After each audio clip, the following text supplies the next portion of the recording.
Hey, everybody, and welcome back. I was able to talk David into joining me this week, and that is no small feat. So just trust me on this. He is not one that loves being on video. But this is very important, I think, for us to talk about because we're going to look at how you homeschool as a team. We're going to talk about kind of what was his reaction when we first started, how did we come together with a foundation for why we do what we do, and then kind of what does it look like now. So David, thank you for joining me today. It's good to be here. He had no choice. So he's acting like he's all gracious and stuff, but he knew there were ramifications if he didn't do it. So first of all, I wanted to talk about when the Lord first started laying on my heart that he wanted us to homeschool. And he did start with me. He was impressing it on me, but I did not act immediately. I prayed about it, which, probably was more arguing with God. Are you sure? That kind of thing for a while before I even brought it to David, because in my mind, David was going to think I was nuts. David was going to not be in favor. We had the best possible situation where they were in a great Christian school. They had teachers that loved them and prayed for them. They were surrounded by people who were like-minded, and yet God had something different for our family. So my first question for you, babe, is when I first came to you and said sheepishly, I think God may be wanting us to homeschool, what were your thoughts on that? Well, one of the first things that I thought about was that we actually had moved here excited about sending our kids to this particular Christian school. It was when we decided to move to Greenville, South Carolina, it was, oh, great, now we can send them to this particular Christian school and they're going to be taken care of and they're going to learn about the Bible and the Lord. And we were really excited about that.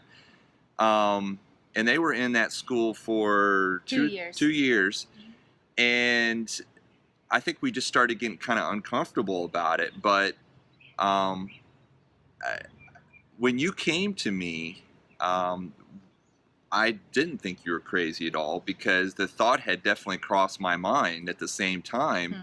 And I was going through this process of trying to decide who I wanted, specifically Camden, because he was our oldest, who I wanted him to spend time with, who I wanted to be his friends.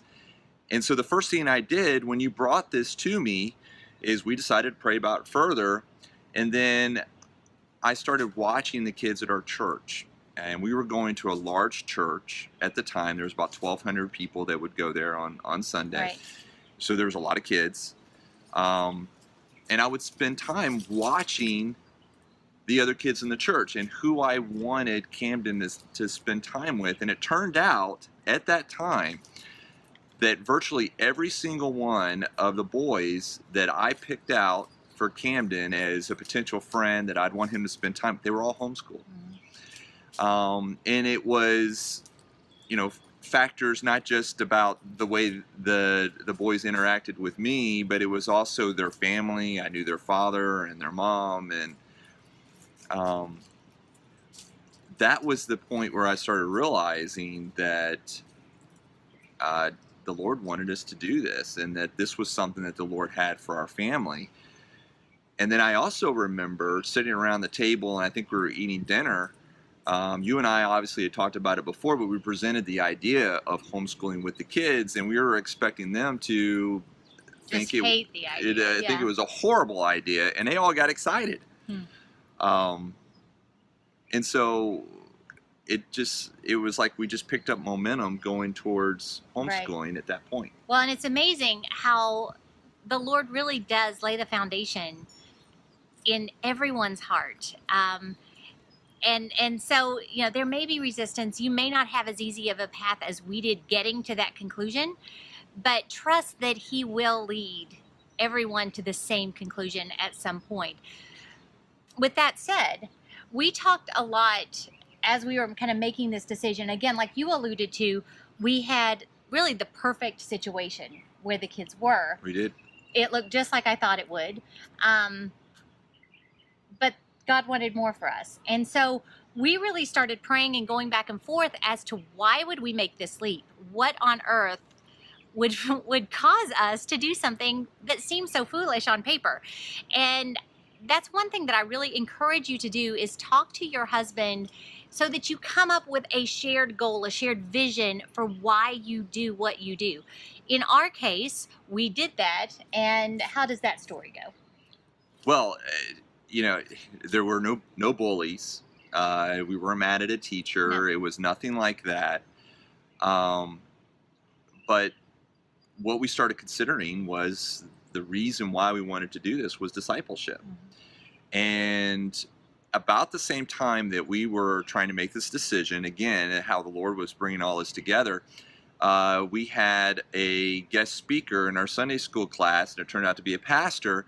And I honestly don't remember much of what he said, except for he said, "You teach what you know, but you reproduce who you are." And when he said that, my immediate thought was, if I'm reproducing who I am, then I want the kids around me as much as possible.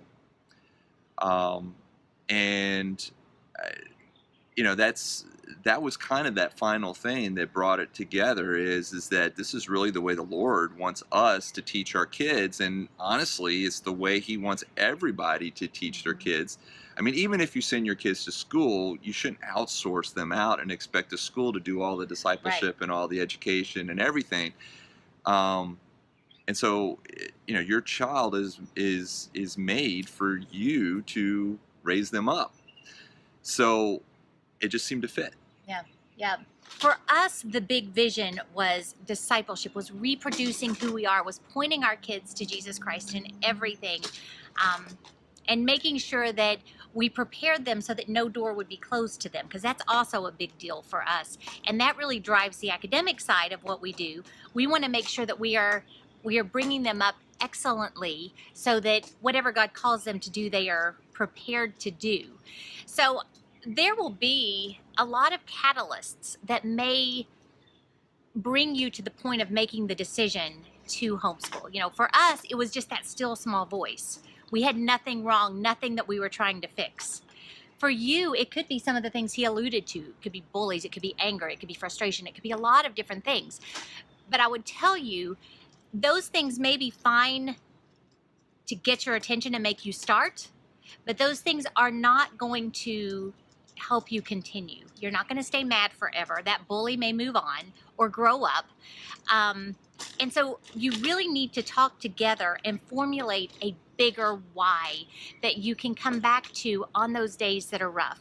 And that is something that we have talked about a lot, is our why. Our kids know our why. In fact, the world knows our why, because it is to teach them diligently, to teach them to love the Lord their God with all their heart, soul, mind, and strength. And that is why we do what we do. Now, what we didn't know was the Lord's plan for homeschool in our life was much bigger than just what happened within the four walls of our home, because he used that step of faith to open doors that we would have never imagined. We were able to go on our first mission trip to Poland at the end of that first year of homeschooling. We now have a ministry that we've started and are heavily involved in Poland, and we've made several trips back since then. At the end of our first year of homeschooling, he also called us to start Teach Them Diligently, which is asinine. If you think of it, we knew nothing and nobody, and yet because we made that step of faith back when we did and we decided to homeschool, God opened all of these doors that he already had planned for us.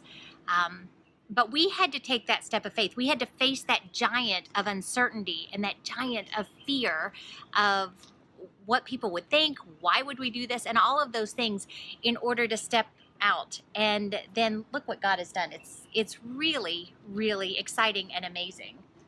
Well, I think that, getting back to the bigger why, I think that, the bigger why is always going to be back to discipleship if you're a Christian family. And there's a lot of people that just kind of float around. They got into it because of bullying, or they got into it because they were angry at the school system or Common Core or whatever. And those are all great reasons, but it's not the bigger why. And that that feeling of floating around may be because you're not tapped into that anchor of discipleship. And once you bring that to the forefront and that becomes a top priority, everything else seems to line up right behind that, and it gives you that feeling of security and sure. You know why you're doing what you're doing. You have this foundation, which is Christ, which is a rock, and it really helps everything else fall in line. Exactly. We are out of time for this week, but we knew that there would be way too much to talk about in one sitting because it's so important that you do this as a unit, that you involve each other, you support each other. So he's going to come back and do one more with me next week, where we're going to talk about specific ways that you teach them diligently. We're going to talk about some different things that we've done that are discipleship related, but also how we involve David in the academic side of our homeschool and what that looks like. So make sure you come back next week, and we will see you right here. Bye-bye. Teach Them Diligently is here to support your family's homeschool and discipleship efforts year-round. So make sure you subscribe to our YouTube channel to get fresh content every week to encourage your heart in your efforts.